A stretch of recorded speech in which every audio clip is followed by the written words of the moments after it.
सो आज function chapter start कर रहे हैं। अब पहले तो हम ये समझेंगे कि फंक्शन चैप्टर हम करते क्यों हैं, रीज़न क्या है फंक्शन चैप्टर का। आपने वैल्यूज़ देखी, ठीक है। अब f(x) का एक फंक्शन है, सपोज करो कि f(x) is equals to 10x plus 500। ये एक मैं फंक्शन दे रहा हूँ आपको, ठीक है। अब ऐसा एक फंक्शन दिया होगा जिसमें एक इक्वेशन होगी, आपको सॉल्व करनी होगी, उस इक्वेशन को सॉल्व करना होगा और x की एक वैल्यू दी हुई होगी और वो x की वैल्यू इक्वेशन में रखनी है।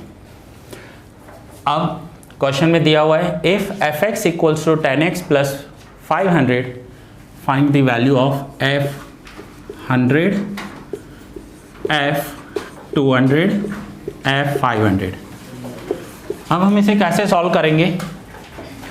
सो f के साथ जो भी वैल्यू है ना वो हम इस इक्वेशन में रखेंगे, ये हमें क्वेश्चन में दिया गया है।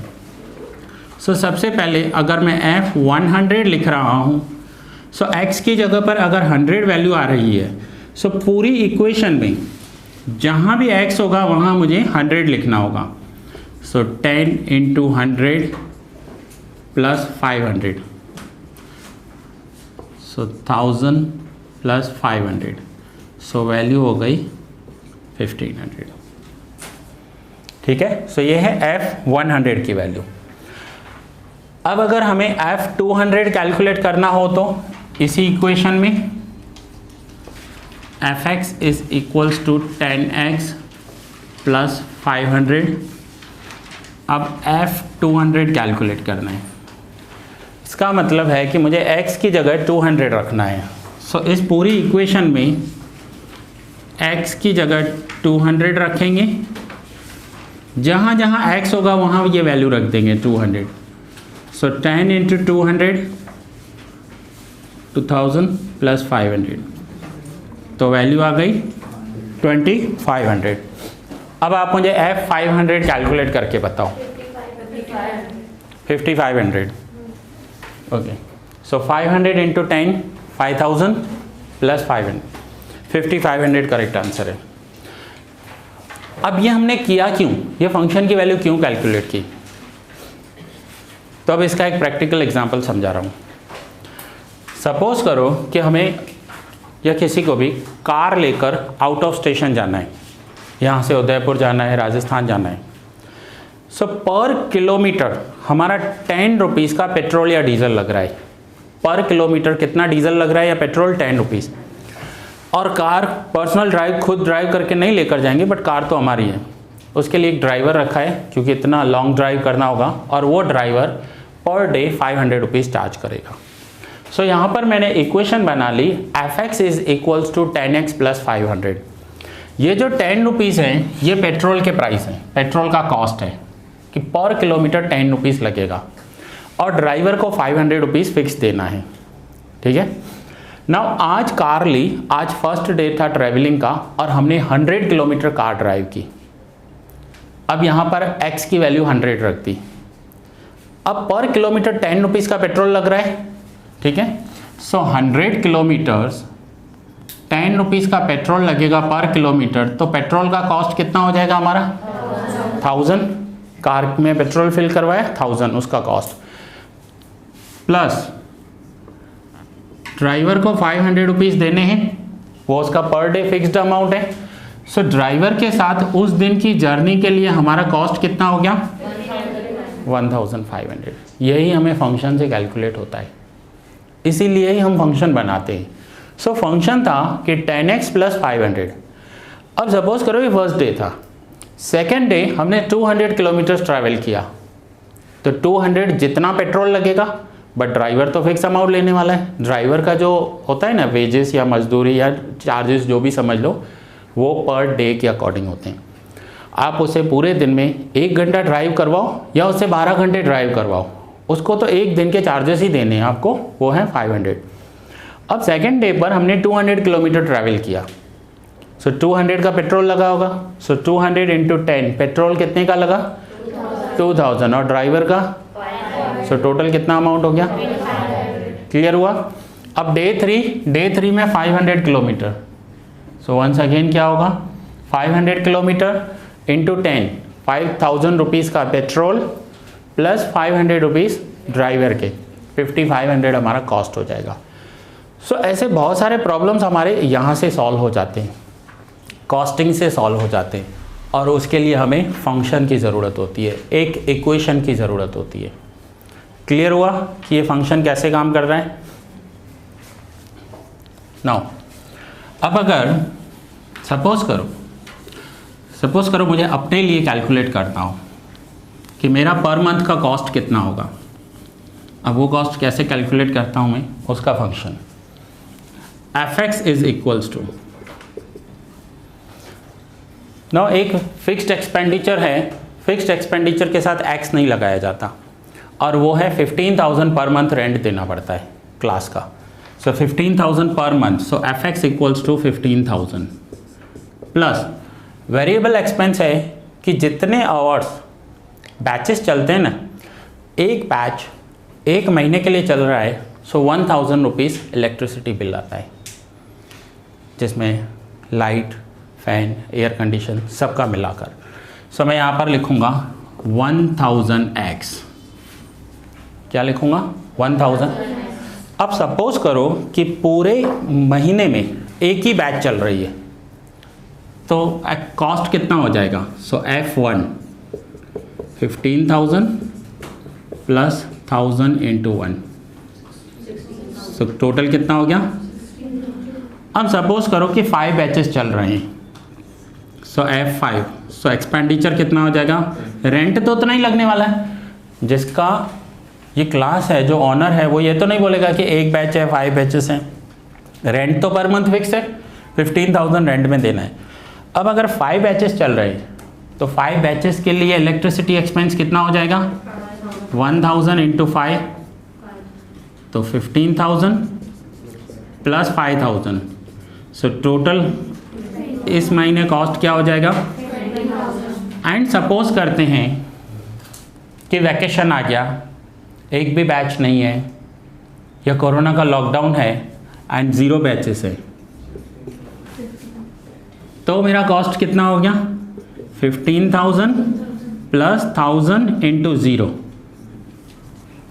क्योंकि इलेक्ट्रिसिटी की तो ज़रूरत ही नहीं है, ठीक है। सो 0 तो क्या हो जाएगा 15,000 प्लस 0, सो सिर्फ रेंट देना पड़ेगा उस महीने में 15,000। सो इन फंक्शन से हमारे कॉस्ट के प्रॉब्लम सॉल्व हो जाते हैं कि हमारा कॉस्टिंग कितना होने वाला है। फैक्ट्रीज में भी यूज़ होता है ये, जहाँ पर प्रोडक्शन यूनिट्स होते हैं, बहुत सारे बिजनेस इसका यूज़ करते हैं। हर बिजनेस को एडवांस में पता चल जाता है कि हमारा कॉस्टिंग कितना आने वाला है, अंदाज़ा। हाँ, फिर उसमें थोड़ा बहुत ऐसा कसम नहीं खा लिया कि 20,000 ही होगा, 20,000 ही आएंगे, कभी 500,000 प्लस माइनस हो सकते हैं, ठीक है। अब नोट डाउन कर लो आपको जो भी नोट डाउन करना है इसमें से। सो आगे चैप्टर स्टार्ट करेंगे।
अब आपको क्वेश्चन में दिया होगा, ऐसा लिखेंगे a function a tends to b, ये जो एरो है इसे कहेंगे tends, a tends to b,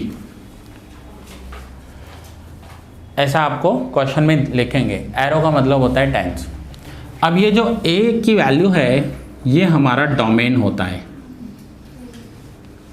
और ये जो b है ये कोडोमेन है हमारा, कोडोमेन। ऐसे आपको वैल्यू दिए हुए होंगे। Now page number 275, question 2।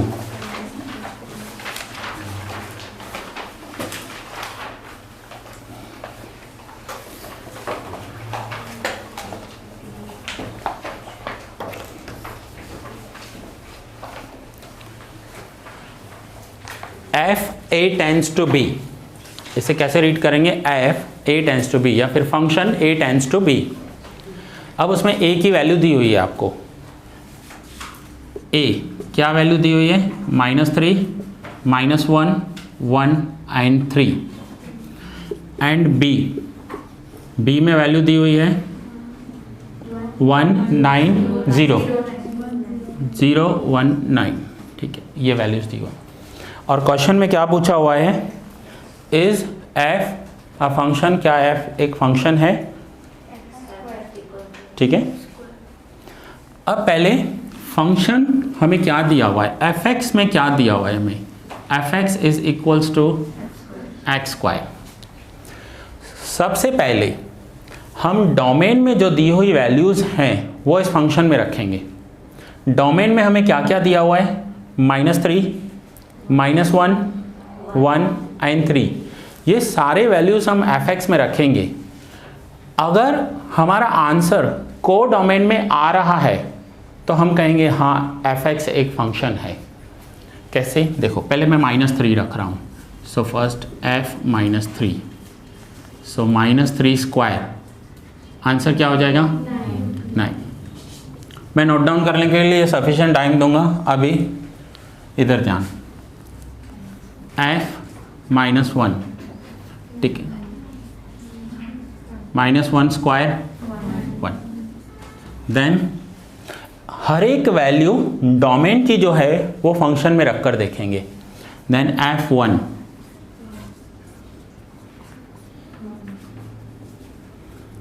And f3,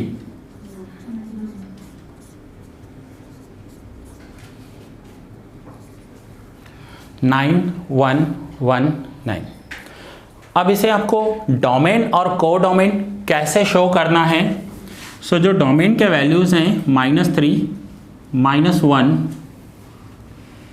1 and 3, इसे आप ऐसे दिखाओगे a, ठीक है।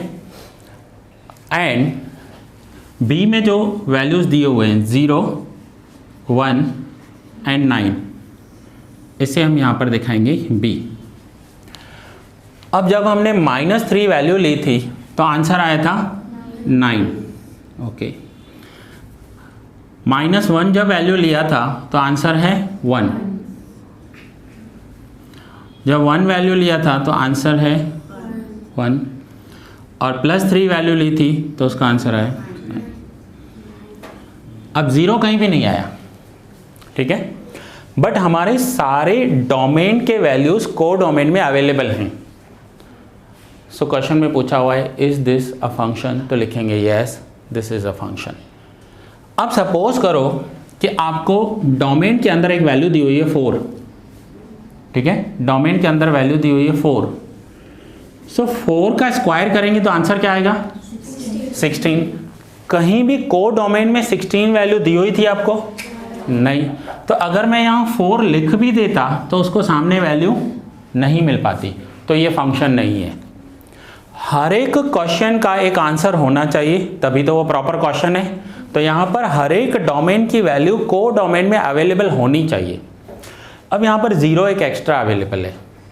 को डोमेन में कोई एक्स्ट्रा नंबर हो सकता है, पॉसिबल है, लेकिन डोमेन में ऐसी कोई वैल्यू नहीं होनी चाहिए जिसका आंसर को डोमेन में नहीं मिले हमें, ठीक है। अगर ऐसा हो गया तो वो फंक्शन नहीं है। अगर हो गया तो लिखेंगे this is not a function. 4 होता तो उसके सामने 16 नहीं है तो ये फंक्शन नहीं है, बट अगर ऐसा नहीं हो रहा है तो ये एक फंक्शन है, तो यहाँ पर लिखेंगे yes this is a function. अब क्वेश्चन में इतना ही पूछा हुआ है आपसे कि क्या ये फंक्शन है या नहीं है, उतना बताओ। बट अगर इससे एक और क्वेश्चन आगे पूछें कि ऑल्सो स्टेट और ऑल्सो एक्सप्लेन या mention the type of the function, type पूछें तो टाइप में क्या होगा, अगर हर एक डोमेन के सिंगल आंसर है तो दैट इज वन फंक्शन, और अगर डोमेन में किसी दो के आंसर एक जगह जा रहे हैं, जैसे -3 का आंसर और +3 का आंसर क्या है 9 है, तो उसे हम कहेंगे मैनी वन फंक्शन। ठीक है, सो ये आगे भी आएंगे one function, many one function, इसे और डीप में आगे देखेंगे। अभी ये क्वेश्चन नोट डाउन कर लो। सो लास्ट में लिखोगे yes this is a function.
Last में लिखोगे yes this is a function.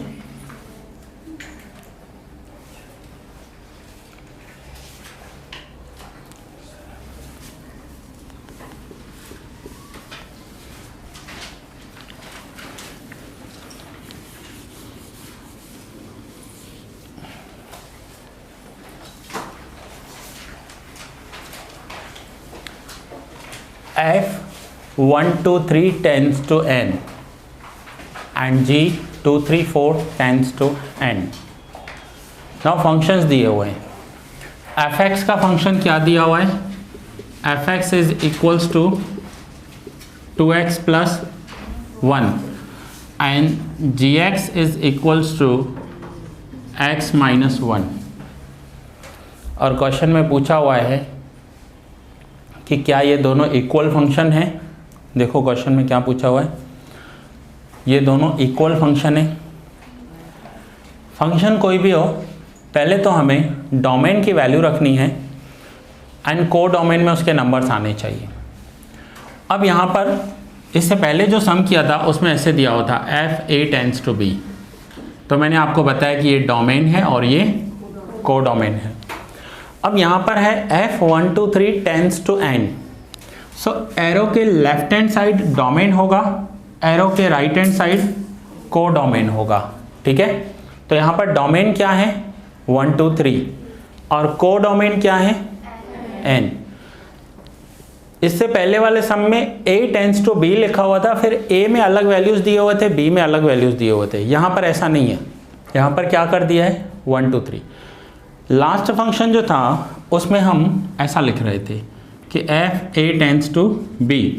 अब a की वैल्यू क्या थी -3 -1 1 एंड 3, ये a के वैल्यूज़ थे, और b के वैल्यूज़ क्या थे 0 1 एंड 9। अब इसे ऐसा ना लिख के हम ऐसे भी लिख सकते हैं कि f a tends to b की जगह a का वैल्यू रख दो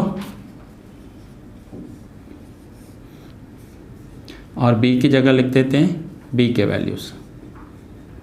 इसे ऐसा भी लिख सकते हैं। आया समझ में? a टेंड्स टू b है, a और b की वैल्यू रख दी, ये डोमेन हो गया, ये को डोमेन है। एरो के left hand side domain, right hand side code. अब यहाँ पर 1 2 3 तो लिखा है, बट टेंड्स टू क्या लिख दिया है n। n किसे कहते हैं? एक n z r। हाँ, अब कुछ याद आने लगा। n क्या होता है? नेचुरल नंबर्स, जिसमें कौन से नंबर्स आते हैं 1 2 3 से लेकर इनफाइनाइट तक।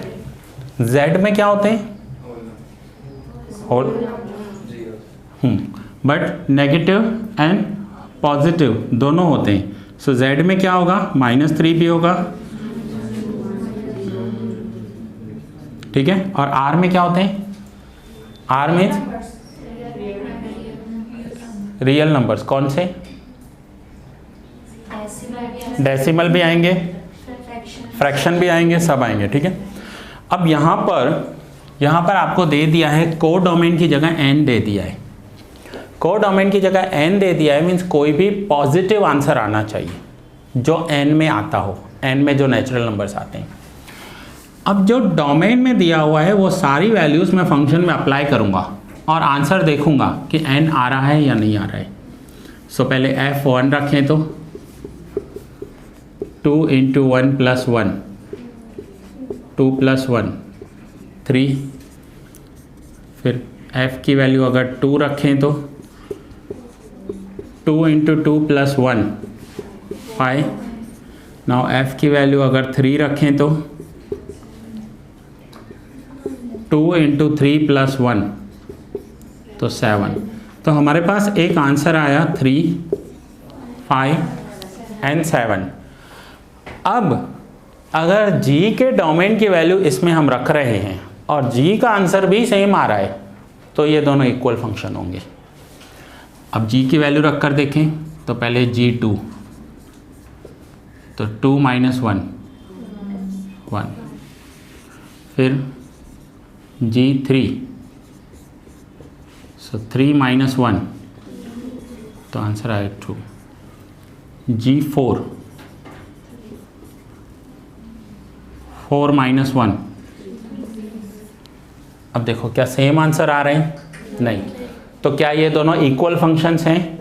नहीं। तो लिखेंगे no, f and g are not equal function, ठीक है। f and g are not equal function, ये दोनों इक्वल फंक्शन नहीं है। अब नोट डाउन कर लो आप।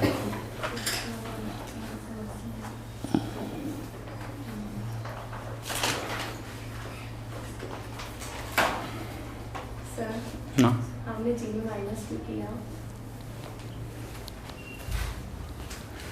फंक्शन है gx = x - 1। तो फंक्शन में 2 3 4 की वैल्यू रखी है ना। ये फंक्शन था 2x + 1, ये फंक्शन आपको दिया हुआ है, और यहाँ पर gx का फंक्शन था x - 1। सो पहले 2 वैल्यू रखी तो 2 - 1, फिर 3 वैल्यू रखी तो 3 - 1।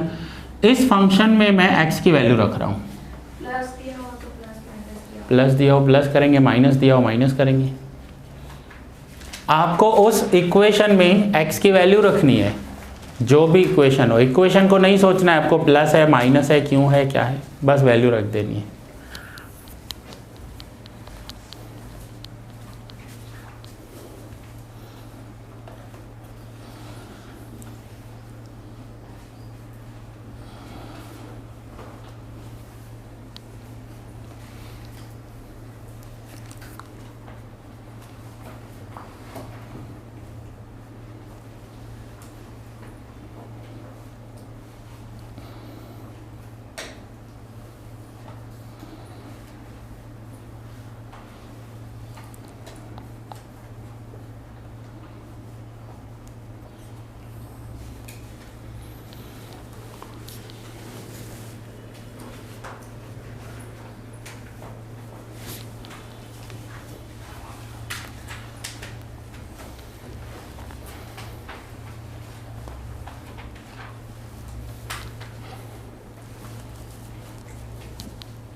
सो फाइनल स्टेटमेंट लिख दिया, f and g are not equal function.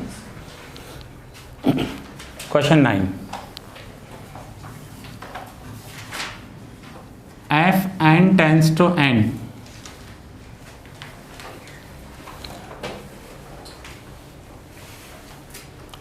F n tends to N.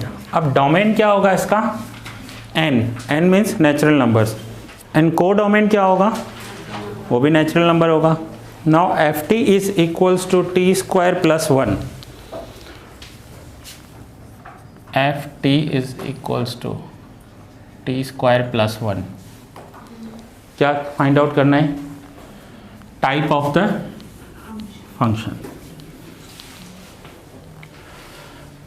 Now N में कौन से नंबर्स आएंगे, नेचुरल 1 2 3 4। तो जब ऐसा दिया हो तो आप 4 या 5 नंबर्स मैक्सिमम लोगे, उससे ज़्यादा लेने की ज़रूरत नहीं। तो चलो एन में आते हैं नेचुरल नंबर्स, और 1 2 3 4 5 हम ले लेते हैं। सो पहले मैं f1 ले रहा हूँ, तो क्या होगा, 1 स्क्वायर प्लस 1, 1 प्लस 1 2, ठीक है ना। अगर f2 ले रहा हूँ तो इस इक्वेशन में t की जगह पर 2 रख रहा हूँ, फंक्शन क्या है ft, तो पहले f1 किया, अब f2, तो क्या होगा 2 स्क्वायर प्लस 1, 4 प्लस 1 5,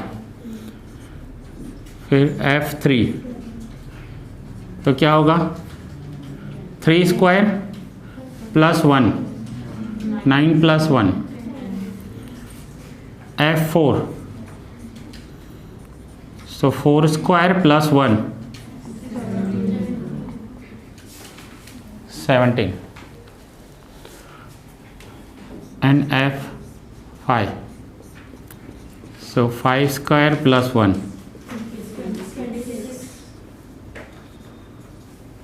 नाउ हमने डोमेन में कौन कौन से वैल्यूज लिए, डोमेन में तो n है, n means natural number infinite. हमने कौन कौन से वैल्यूज लिए, 1 2 3 4 5। तो मैं यहाँ डोमेन लिख रहा हूँ 1 2 3 4 एंड 5। डोमेन का कोई नेम नहीं दिया हुआ है, हम a लिखेंगे यहाँ पर। अब को डोमेन में क्या आंसर आए, 2 5 10 17 26, तो हम इसे b कहेंगे। नाउ जब हमने डोमेन की वैल्यू 1 ली थी तो आंसर 2 आया, 2 लिया तो 5, 3 लिया तो 4 पर 17, 5 पर, means 1 value of domain and answer में क्या आ रहा है, 1 वैल्यू ऑफ को डोमेन, रिपीट नहीं हो रहा है। तो अगर हमें टाइप ऑफ द फंक्शन लिखना हो तो यहाँ पर हमारा आंसर होगा 1 1 फंक्शन। ये कौन सा फंक्शन है, 1 1 फंक्शन। को डोमेन की 1 वैल्यू के लिए, डोमेन के 1 वैल्यू के लिए को डोमेन में एक ही आंसर आ रहा है। So type of the function क्या हो जाएगा, 1 1 फंक्शन। क्वेश्चन 9 है ये, क्वेश्चन नंबर 9 इसी एक्सरसाइज में, सेक्शन बी क्वेश्चन 9। सो इसे 1 1 फंक्शन कहते हैं।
फाइनली आंसर लिखोगे 1 फंक्शन, टाइप क्या हो जाएगा 1 फंक्शन।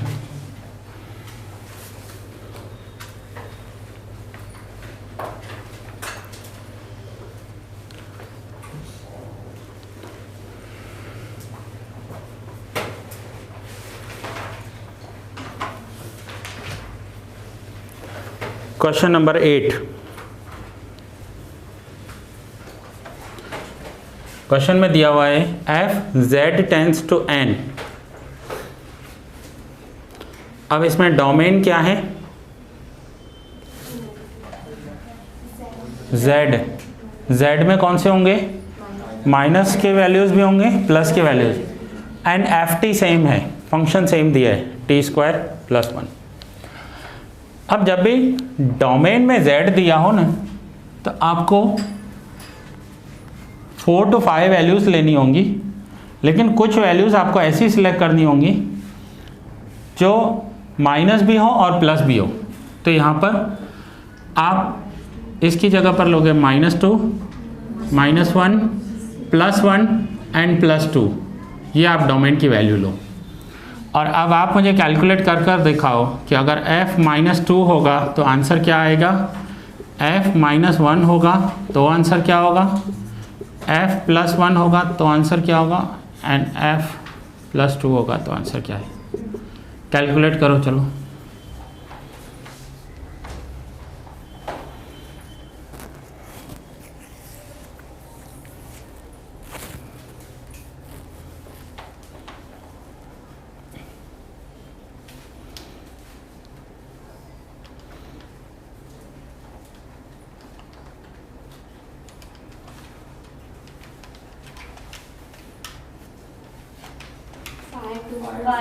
-2 का स्क्वायर +4 होता है, ठीक है। कभी भी माइनस का स्क्वायर माइनस नहीं होगा, स्क्वायर हमेशा प्लस में होगा।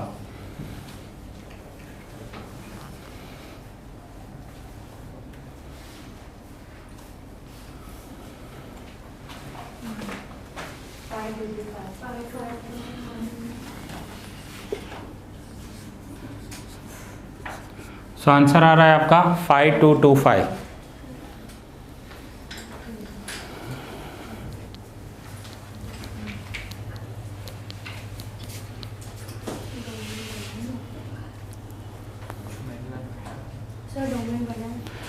अब डोमेन एंड कोडोमेन बनाएंगे। सो यहाँ पर डोमेन की वैल्यूज़ हमने ली है -2, -1, 1 एंड 2। ए आंसर आया है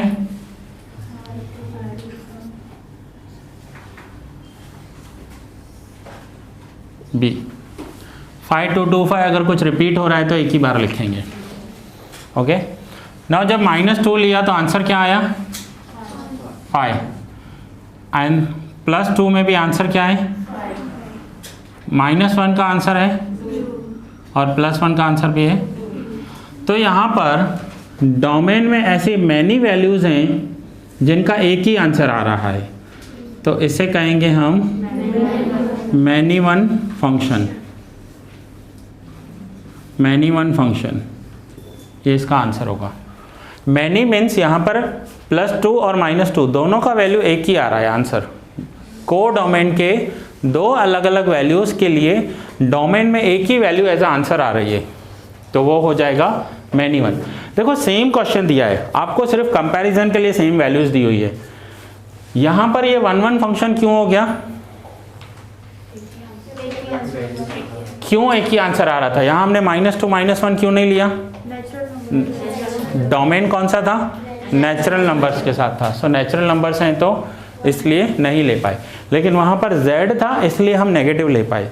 बहुत सारे स्टूडेंट्स मिस्टेक कहाँ करते हैं उसे समझो। यहाँ पर दिया हुआ है z tends to n, z tends to n दिया हुआ है। एग्जाम में बोलेंगे z है, मीन्स हम कोई भी नंबर ले सकते हैं, यहाँ पर 1 2 3 4 ले लेंगे। अब अगर वहाँ यहाँ 1 2 3 4 ले लिया तो यही सम हो गया ना, तो आंसर क्या निकलेगा 1 1 निकलेगा। आंसर है क्या मैनी वन। क्यों आंसर को अलग कर रहा है, तो ये डोमेन आंसर को अलग कर रहा है, दोनों का डोमेन अलग अलग है। वहाँ पर सिर्फ पॉजिटिव नंबर्स हैं और यहाँ पर पॉजिटिव भी हैं नेगेटिव भी हैं, ये डोमेन दोनों के आंसर को अलग कर रहा है। अदरवाइज देखो क्वेश्चन पूरा सेम है। सो क्वेश्चन 8 क्वेश्चन 9 आपको डिफरेंस बताने के लिए रखे गए हैं ताकि आपको क्लियरली पता चले कि 1 1 क्या है और मैनी वन क्या है। अब नोट डाउन कर लो।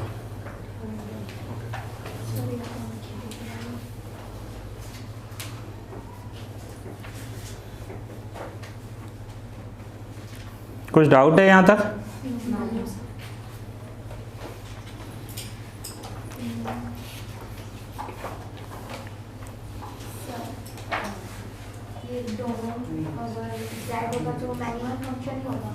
ज़रूरी नहीं है, ऐसा ज़रूरी भी नहीं है, हमें वो चेक करना पड़ेगा ना। देखो अगर z आया है तो मैनी वन होगा ऐसा कोई ज़रूरी भी नहीं है। यहाँ पर माइनस लिखा हुआ है, हमने -2 भी लिया और +2 भी लिया, अगर आना होगा तो आ जाएगा। -1 भी लिया +1 भी लिया। सो दोनों same number with opposite sign लेकर देखोगे ना तो क्लियर पता चलेगा कि ये मैनी वन हो रहा है कि नहीं हो रहा है।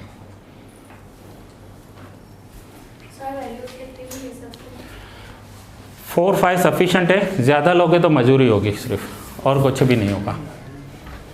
-3 +3 लेकर देखो क्या आ रहा है आंसर, बताओ। -3 +3 रखेंगे तो 10 आएगा, तो यहाँ पर एक और वैल्यू बढ़ जाएगी -3, यहाँ पर एक वैल्यू बढ़ जाएगी +3, यहाँ पर एक वैल्यू बढ़ जाएगी 10, फिर -3 को 10 पे ले जाएंगे +3 को 10, मैनी वन ही 1। हमारा रिजल्ट तो हमें 2 नंबर में ही मिल जाता है, बट फिर भी हम 4 ले लेते हैं कंफर्मेशन के लिए। ज़्यादा लोगे तो सिर्फ मेहनत पड़ेगी आपकी।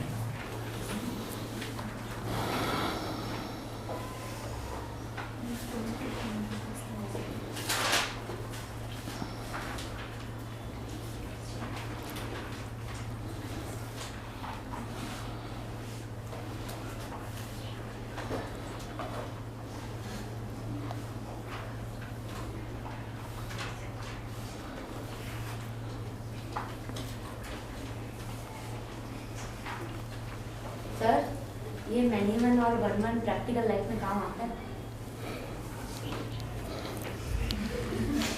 ऐसे देखा जाए तो बहुत काम में आता है, कुछ भी ऐसे ही नहीं बना हुआ है, किसी ने तो इन्वेंट किया होगा, ठीक है।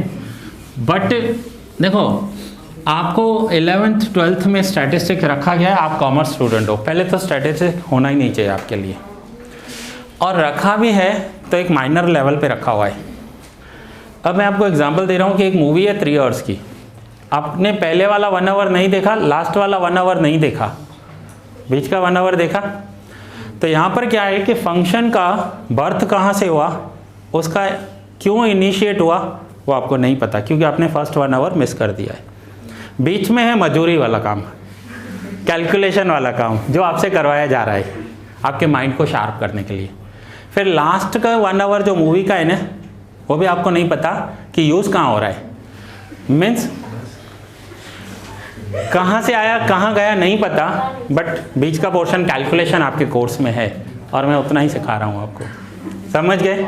सो फंक्शन आया कहाँ से, क्यों हुआ, इसका रियल लाइफ में क्या यूज़ होगा, फिर कैलकुलेट कैसे होगा और फिर कहाँ यूज़ होगा। सो आपका फर्स्ट और थर्ड मिसिंग है, सिर्फ सेकंड रखा हुआ है, और सेकंड आप कर रहे हो, मैं करवा रहा हूँ, ठीक है।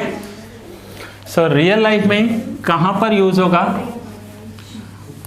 एक तो मैं आपको हमेशा बताता हूँ कि अगर आप मेरे जैसे कोई टीचर या प्रोफेसर बने तो पैसा कमाने के लिए काम में आएगा, ठीक है ना। चलो आगे करते हैं। Section c, question number 4।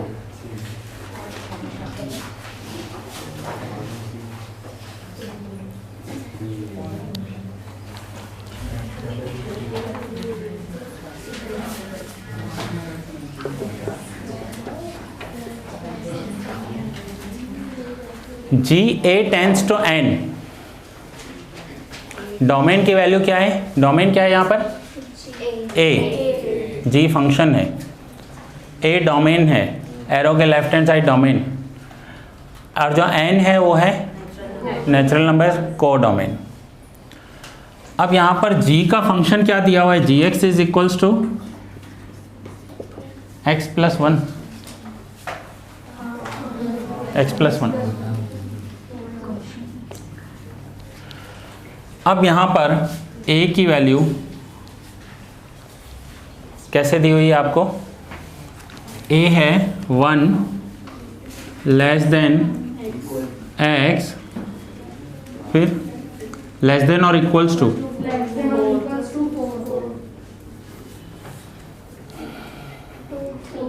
x की वैल्यू 1 से ग्रेटर है, 4 से लेसर है एंड 4 भी है। तो यहाँ पर a की वैल्यू क्या हो जाएगी? तो a हो जाएगा 1 से ग्रेटर, दैट मीन्स 2, 3, 4 से लेसर एंड इक्वल्स टू 4, तो 4 भी होगी, 2, 3, 4। अब हमें वैसे डोमेन तो सीधा दे देते थे डायरेक्ट, यहाँ पर थोड़ा घुमाकर डोमेन दिया हुआ है आपको, 1 less than x less than और इक्वल्स टू 4। सो अब यही वैल्यू डोमेन की यहाँ पर रखेंगे और आंसर्स कैलकुलेट करेंगे। सो आप करके बताओ मुझे। पहले इस फंक्शन में 2 वैल्यू रखो, g2 कैलकुलेट करो, देन g3 कैलकुलेट करो एंड देन g4 कैलकुलेट करो, g2, g3, g4।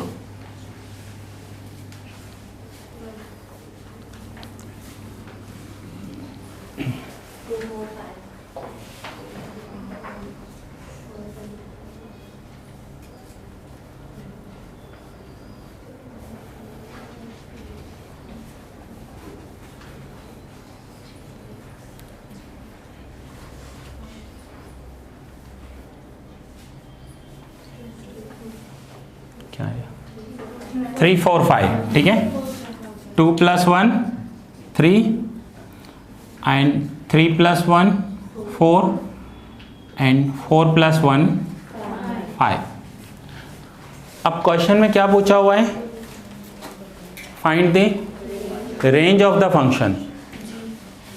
अब रेंज ऑफ द फंक्शन क्या होता है? तो रेंज ऑफ द फंक्शन को ऐसे लिखते हैं, RF रेंज, बट F थोड़ा सा नीचे, रेंज ऑफ द फंक्शन। अभी तक आपने डोमेन और को डोमेन सीखा है, ये range of the function first sum आ रहा है। So range of the function क्या होगा? जो इसके आंसर्स आ रहे हैं ना, वो रेंज ऑफ द फंक्शन होंगे। अब ये आंसर्स देखो, को डोमेन में है, को डोमेन क्या है इनका? एन में क्या होता है? 1, 2, 3, 4, 5 नेचुरल नंबर्स, इनफाइनाइट। तो क्या इसके आंसर्स नेचुरल नंबर में से आ रहे हैं? तो यस आ रहे हैं। अब रेंज ऑफ द फंक्शन क्या होगा? 3, 4, 5, ये रेंज ऑफ द फंक्शन है। अगर यहाँ पर मैं आपसे पूछूं कि डोमेन क्या हो जाएगा, क्वेश्चन में नहीं है, ये मैं एडिशनल बता रहा हूँ। डोमेन क्या हो जाएगा? तो डोमेन की वैल्यू है 2, 3, 4, ये डोमेन का वैल्यू है। अब मैं आपसे पूछूं को डोमेन क्या होगा? को डोमेन होगा 1, 2, 3, 4, 5, 6, 7, 8 इनफाइनाइट नंबर्स, क्योंकि को डोमेन क्या है इनका? एन। और रेंज ऑफ द फंक्शन क्या है? तो जो आंसर आया है ना, वो रेंज ऑफ द फंक्शन है। और यहाँ पर 2 में क्या आया है? 3, 2 में 3 में क्या आया आंसर? 4 में। देखो को डोमेन बहुत सारे हो सकते हैं, लेकिन रेंज ऑफ द फंक्शन क्या होगी? जो ये हमारे आंसर्स हैं। सो को डोमेन और रेंज ऑफ द फंक्शन में डिफरेंस क्या है कि को डोमेन में एडिशनल वैल्यूज हो सकती हैं, रेंज तो आंसर्स होंगे आपके। सो ये रेंज ऑफ द फंक्शन है और ये कोडोमेन है। कोडोमेन में देखो इनफाइनाइट वैल्यूज हैं, ठीक है।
इलस्ट्रेशन 2, 3, 4, 5 होमवर्क में करने हैं आपको। 2, 3, 4, 5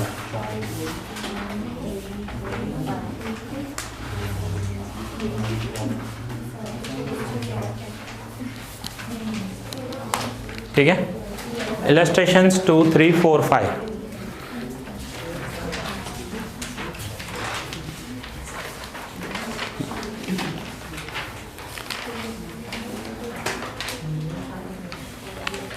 सो आज के लिए इतना सफिशेंट है, क्योंकि न्यू टॉपिक है और आगे करवाऊँगा कंफ्यूज हो जाओगे। सो आज के लिए इतना सफिशेंट रखते हैं, कल कंटिन्यू करेंगे सेम टॉपिक को।